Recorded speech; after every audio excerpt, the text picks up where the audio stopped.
Throughout centuries of invasions and unrest, one force stood firmly between the Roman Empire and chaos: its fortresses.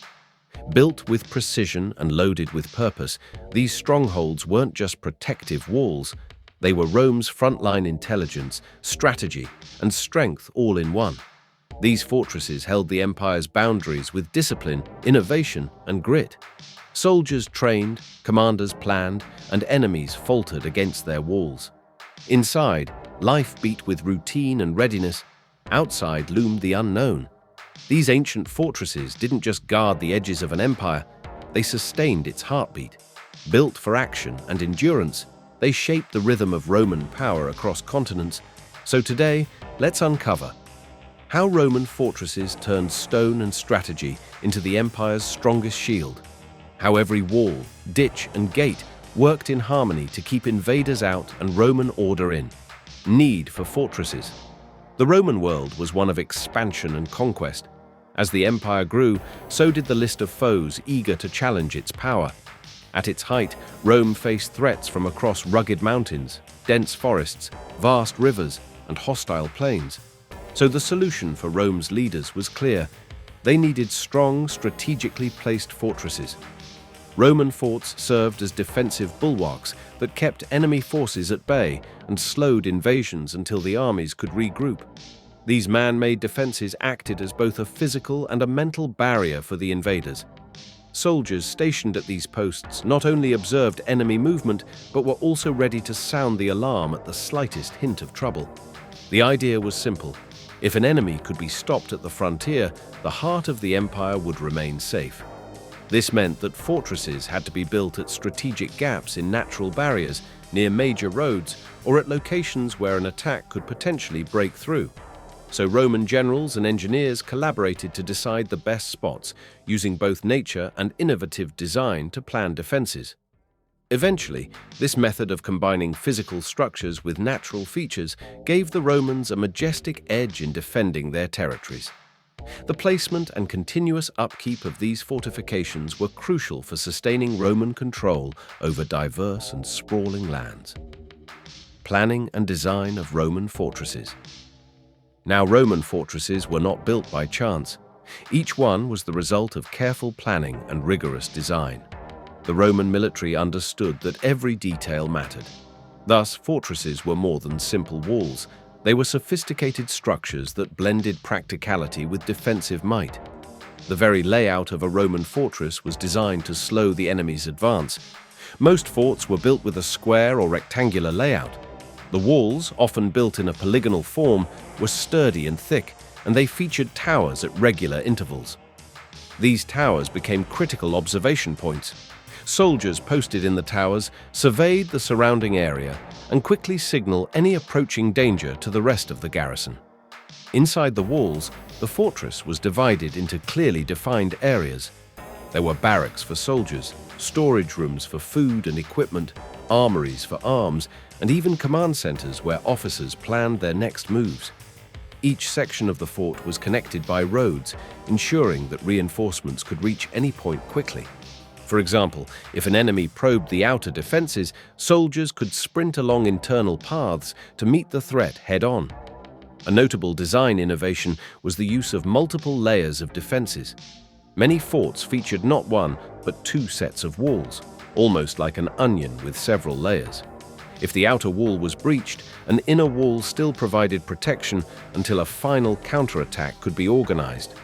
Gates, however, were recognized as vulnerable points. To mitigate this, the Romans built heavy doors and additional barriers near these entry points to delay and disrupt enemy force. Clearly, the design of these fortresses was driven by necessity and speed. Roman engineers were expert in both. They devised plans that allowed them to build new fortifications quickly when needed, a critical factor during times of rapid military campaigns. The standardized layout meant that once a template was perfected, it could be replicated across the vast frontier. Construction methods and materials. One of the secrets to the durability of Roman fortresses was their method of construction. The Romans were skilled engineers and understood how to maximize the strength of their buildings. They used a mix of local stone, brick, and a special type of concrete that has famously stood the test of time. Roman concrete was revolutionary. It was made by mixing lime, volcanic ash, and small stones to create a substance that hardened remarkably over time. This allowed the Romans to build imposing walls that could better resist enemy siege engines and weathering. Thus, the concrete provided strength and flexibility, making these fortifications less likely to crack under pressure. In many cases, the construction process was highly organized. The army itself was often involved in building the fortress. Soldiers, trained in basic engineering, would dig ditches, lay foundations, and assemble the stones and bricks under the guidance of military engineers. Such participation not only sped up construction, but also made the troops intimately familiar with the defenses they were to guard. The outer walls of a fortress were often reinforced with towers and buttresses. These additional structures provided stronger points for mounting weapons and served as platforms from which defenders could pour volleys of arrows or other projectiles over the walls. In some areas, the Romans even faced harsh terrain and had to adapt their methods, using locally available materials that were abundant but required different techniques. For instance, in parts of northern Britain, Hadrian's Wall was built using locally quarried stone, which was then carefully shaped and fitted together. Drainage was another key concern in construction. The Romans recognized early on that water could weaken even the best-built walls. To counter this, they constructed elaborate drainage systems. Small channels carved into the walls directed rainwater away from the foundations. This not only kept the walls dry, but also helped prevent the formation of ice during the cold months, which could cause damage. So the combination of advanced materials, careful planning, and strict organization made Roman fortresses a feat of engineering that continues to be admired today. Defensive strategies and tactical innovations. Now, Roman fortresses were not only strong because of their physical construction, their success also lay in the clever defensive strategies employed by the Roman military. Defense was always a two-pronged approach. A robust physical barrier combined with quick tactical responses. One important element of Roman defense was the chain of signal towers and lookout posts. These were built along the walls or on nearby hills. The main role of these towers and posts was to provide early warning in case of an impending attack. By lighting fires or sending up smoke signals, the towers could alert adjacent forts and the central command quickly. This network meant that even if one post was temporarily overwhelmed, nearby garrisons could spring into action without losing valuable time. In addition, the Romans developed multiple layers of defense within the fortress itself. The outer wall was just the first barrier. Between this wall and the inner sanctum were often moats or ditches, sometimes filled with water, other times lined with sharp wooden stakes. These obstacles forced an enemy to slow down, making them easier targets for defenders. The idea was to make progress as taxing as possible on any advancing force. The gates of a fortress were, by nature, a weak link. However, the Romans had clever designs to protect these entryways. Gates were kept under constant guard and were often reinforced with extra doors or barriers. Some forts even featured entryways that could be easily sealed from the inside if an attack was detected. In a nutshell, an enemy force facing these layered obstacles would find it nearly impossible to rapidly breach all defenses. Now, once the enemy breached the outer layers, the internal organization of the fort allowed for a swift and coordinated defense. Soldiers had well-trained roles and knew precisely where to fall back and where to regroup. Every pathway inside the fort was planned so that reinforcements could arrive quickly at any point where the enemy might break through. This type of flexible defense meant that even if the attackers managed to create a gap in the outer defenses, they would soon find themselves isolated and under heavy fire from concentrated Roman forces. The Roman military was not shy about taking the fight to the enemy either. If the fort's position was compromised, or if the enemy began building up for a prolonged siege, Roman forces were known to launch rapid counterattacks from within the fort. This offensive capability often turned a desperate defensive situation into a strategic advantage. The idea was to always have the enemy reacting rather than making a sustained assault on a well-prepared position. And this blend of physical obstacles, rapid communication networks, and operational flexibility made Roman fortresses formidable obstacles to any invading force. Communication and rapid response. One of the secret strengths behind Roman fortresses was a robust communication system. In a world without modern telephones or radios, the Romans relied on visual signals, messengers, and a network of connected forts to ensure rapid response in times of crisis. Signal towers, placed atop the forts or on nearby hills, formed a chain along the frontier. In the event of an enemy incursion, a watchman in one tower would light a fire or send up smoke signals. This chain reaction of alerts could travel along the entire line of forts in a remarkably short period. Even though these signals were simple, they ensured that no part of the defense was caught unawares. Soon, nearby garrisons were mobilized and reinforcements rushed to the point of attack. Roads and pathways inside and between fortresses were equally crucial. The Romans built their forts with internal roads designed for quick troop movements.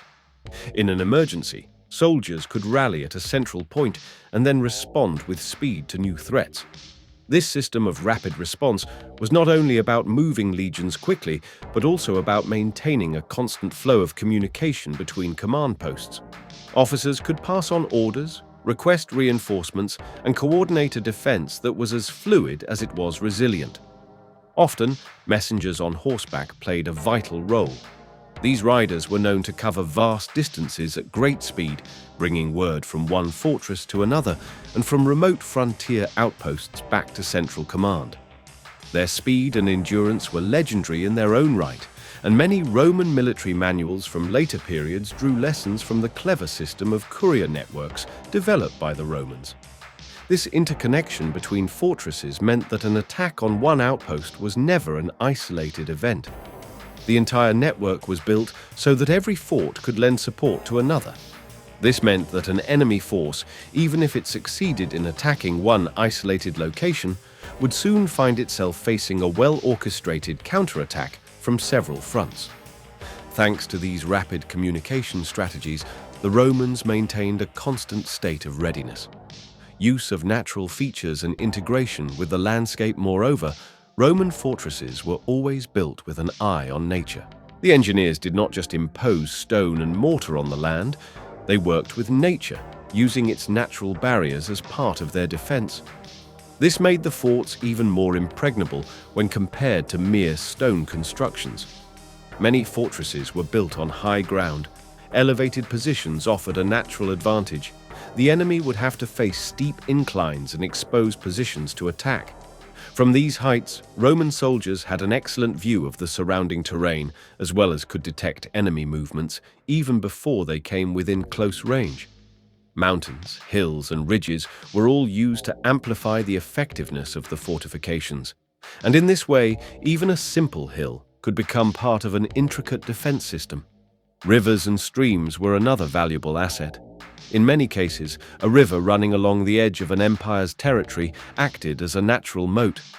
The Romans would build their walls along the banks of these watercourses, adding man-made protection where nature already provided a barrier. This integration meant that even if an enemy managed to get past the initial wall, they might still find themselves struggling against both water and stone. The careful siting of fortresses was often determined by the surrounding land. Roman engineers would study the area, noting not only the advantages, but also any potential weak points. They ensured that roads, supplies, and communication lines took natural obstacles into account. A fortress built at a river crossing was not only a barrier to enemy movement, but also a checkpoint to control trade and movement between regions. The seamless integration between man-made structures and natural structures provided a multi-layered defense that was both adaptable and resilient. Sometimes, the fortresses were even incorporated into the local landscape in a subtle way. In more hostile regions, the wall structures were built to blend in, making it harder for enemies to spot weak spots. This camouflage added an extra element of unpredictability to an enemy force planning an assault. The Romans knew well that the natural world could be as much an ally as any soldier, and they took full advantage of it in their engineering. In summary, using natural features was a smart way to extend a fortress's range without extra cost. The integration of nature and architecture elevated the defensive strategy to new heights, showing that when people work with nature, instead of fighting against it, the results can be nothing short of brilliant. Famous Roman fortresses and their legacy. Now, when we talk about Roman fortresses, certain names immediately come to mind. These famous sites not only served as powerful military installations, but also became enduring symbols of Roman ingenuity. Hadrian's Wall is perhaps the most famous Roman defensive structure. Built under Emperor Hadrian in the 2nd century AD, this wall stretched across northern Britain. Its purpose was to mark the boundary between Roman-controlled territory and the lands of the northern tribes.